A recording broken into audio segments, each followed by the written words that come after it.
I think the one that most galled them was probably Jake Hyde, because Jake, what they didn't what you couldn't do was bring in a cross-border trialist. You weren't allowed to bring trialists across the border of international football, and so they put a signing ban on, which was a bit bonkers because there was people out of work. So part of my argument is, if you go into an administration as a business and people are made redundant or whatever, the first thing that everybody wants to be able to do is find employment for the people who lost their jobs. Now, it didn't take a great deal of imagination to imagine that with a decent team on the pitch and 5,000 or 6,000 people turning up, we would start to generate enough money to sort the club out. At that point, for me, you should be allowed to go to people who haven't got jobs and offer them jobs, whether they be players that used to play for you or other players who haven't got jobs. And don't think about them as players, think about them as people who can't pay their bills. So we had to figure out how that would work, and then they came up with you could have a trialist, but you could only have them for 3 games.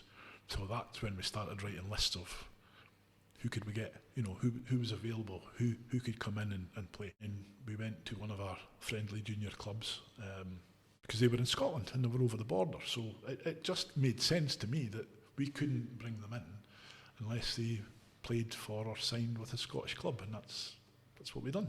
They signed for Scottish clubs and we got them on trial, and to be fair, if you think about somebody like Jake didn't have a football club. Jake played for us for 3 games, then signed for Dunfermline and won the league.